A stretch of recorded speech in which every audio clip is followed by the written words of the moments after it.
see maybe somebody talking and, very politely, and then the inner child's fighting or something. So could you tell us a little bit?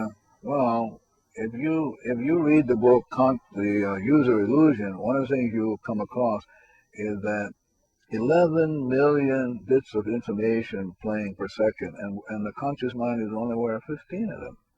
And so since I don't know, and divinity knows what those memories are replaying, then I'm willing to do the cleaning, because then divinity will come down and make any changes in me that I need to make. But the wonder of the Ho'oponopono is that whatever gets let go out of you by divinity gets let go of the whole universe.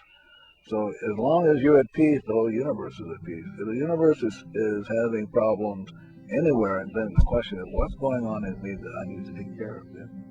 We always say peace starts with us. Yeah. And what about how does apply to, relationship, when we are looking for the perfect person, and then we find out that the perfect person is God that will give us more opportunities to clean, that will show us, what to clean. The perfect person you would find in a pure heart. So if you're pure at heart, that anyone that you see, the relationship, whether the relationship is with this plant, the relationship is with the camera, the relationship is with it. As long as you're at zero, the relationship is always perfect. So the relationships have nothing to do with, quote, what is out there. Relationship has to do with you. And as long as you're at peace with yourself, relationships work. Yeah. Okay. So how this applies to business and money? Well, I think that it's the same thing. If you're in a relationship with a business or with money, as long as it's zero, that money and that business can do what it came to do. But if you put money first, you put the business first, then you're going to be in trouble. Like you'll see now, the whole stock market, the whole business community is goofy. But for me, the money only comes from God. Perfect relationship only comes from God. And my job is to make sure that I'm at zero, so divinity will give to me what is perfect and right for me. Yeah. So, for somebody that doesn't know anything, what would you say? Where do we start? Because people say, how do you start really trusting yourself? How do you start the cleaning? How do you trust enough that, you just say thank you and you let go because God is taking care of it? Wow. I think, first of all, one has to realize that one is created in the image of God, perfect in every way. And for us, perfect means being infinite and being zero. That means no constraints, no borders, no nothing, no judgments, no right, no wrong, no good, no bad. As long as you're willing to be at that state of mind where you're pure in heart, everything will work for you and everything will work for everybody else. You say the problem is not a problem unless we say it's a problem, and the problem is not the problem, but how we react to the problem is the problem. Could you comment on that? Because, some people come to Ho'oponopono because they think, then I will not have any problems. Well, first of all, you're only here as a prodigal child. What does that mean? You're here because divinity loves you so much that divinity is giving you a chance to make amends so that you can be free of your past. Once you're free, then everybody else is free, and then you get what you need, which is inspiration, and everybody else gets it. So ultimately, you're responsible, 100% responsible. Well, that's great. For me, realizing, and as you know, I had to take a couple of trainings in order to get to that place. But I always share with people how I was one of those students that came and told you, I think, but it doesn't work. And you came back and said no expectations. So I don't have any doubt since I let go of expectations and being willing to be patient, But how do you work with the problems again?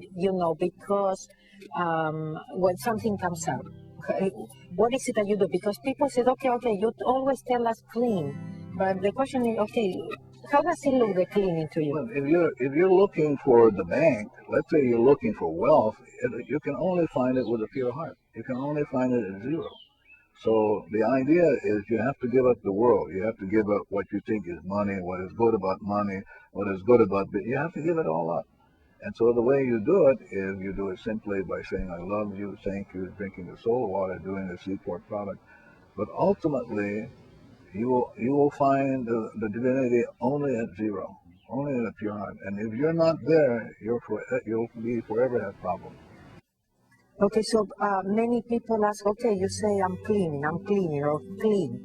So how does that look, clean? Well, first of all, you can't treat the I or God as a concierge. You can't say, I'm going to clean it and I want this. Wanting something is really is a desire. And you know the definition of desire? No, please. The definition is being away from the Father. Be means away and sire means Father. So anytime we want something, it's a desire. You're looking away from God. So the oponopono is about erasing desire called memories replaying so that you can be at zero at a pure heart. The oponopono is only about getting you back to the original state of a pure heart. So, who is your enemy? Well, Jesus said, love your enemies, but who is your enemy? Can you tell me who your enemy is, Mabel Katz? The memories inside of us. So, and who are your neighbors? The memories inside. So Jesus, all these points that Jesus made is so with the Buddhists, is so with Zen. Your enemies are only your memories replaying. Your neighbors are your memories replaying. Ho'oponopono is about erasing those things and taking you back to a pure heart or zero or what Shakespeare called blank. Well, before you mentioned about, like the crisis with the, this economics and how that means putting money first. So we are talking about Ho'oponopono being putting love first. No, we got to be more specific. We're talking about putting yourself first, yourself being infinite zero, created in the exact likeness of God. So you're putting that part of you that is zero first, because at zero, that's where you're going to find the right relationship, the right idea, the right sources of wealth. But you can only find it in a pure heart. You can't find it any other place. Okay, so when we are saying thank you, love you, is those enemies that are really inside of ourselves. Yeah, the enemies. Our neighbors, like you said, are inside of ourselves. Yeah. Everything is inside. Yeah. What we got to be clear of is that the problems are in us. They're nowhere else in the universe. So it's like giving up the world. What is the world? Giving up our past memories of what we think is right, what we think is wrong, what we think is good, what we think is bad. Because all of humanity have a belief of what is right and wrong. And what divinity says, there's no right and wrong. At zero, you're perfect. You don't go into right and wrong. Okay.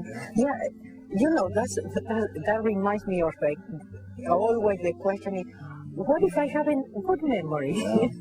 Yeah, there's no such thing as a good memory.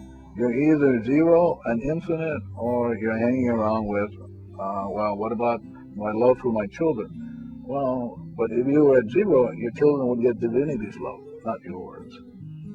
You want the love of God, not the love of what you think is right for your children. Yeah. Okay. So going back to all this movement of the secret and the law of attraction that we mentioned before, people say, oh, visualize, think positive, And could you refer to those 15 thoughts per second that we are maybe... Well, first of all, you have to know that divinity is always talking to you. Always. But we blunt that. We blunt the talking, the hearing of divinity with what we think is right and perfect for us. And as long as we think being memories replaying, this is right and wrong, and this is right or good or bad for me, then we don't hear the voice of divinity. So the voice is always there. The light is always there. It is always there. But we blunt that by having opinions, beliefs about what is right and wrong. So the Ho'oponopono is about erasing the memories, allowing the light to come through, but the light was always there. Always. Could you explain to us a little bit of how this cleaning works? It's not that we are the ones erasing, but how really it works. We are giving permission, but maybe you can explain it better. Well, it's really simple.